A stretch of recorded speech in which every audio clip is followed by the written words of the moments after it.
Bħal Simon Busuttil, it-tlet kontestanti għal kariga ta' kap tal-Partit Nazzjonalista huma kontra l-programm ta' ċittadinanza b'investiment li għandha Malta.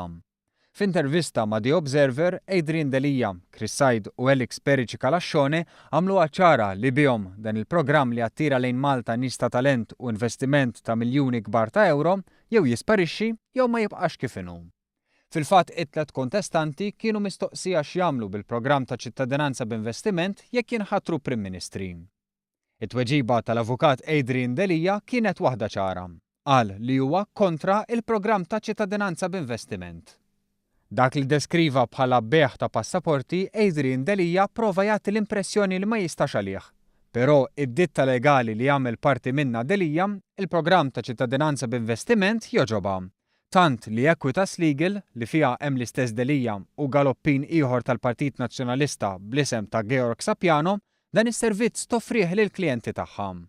Fil-fatt fuq is-sit elettroniku ta' din id-ditta legali hemm spjegat li joffru għajnuna lil klijenti li jixtiequ jiksbu ċittadinanza Maltija billi jinvestu f'pajjiżna. Biex Adrian Delija jinsab fl-istess pożizzjoni tal-President tal-Eżekuttiv tal-Partit Nazzjonalista Enfenek, fejn fil-waqt li fil-pubbliku jagħmlu l-kruċjati kontra l-programm biex ikunu bħal Simon Busuttil, id-ditta li għandhom interess fiha tħaddem dan il-programm. Il-kandidat Elix Perici Kalascione ukoll iddikjara li huwa kontra din l-iskema, fil-waqt li Chris Said ukoll ma toġbux kif inhi.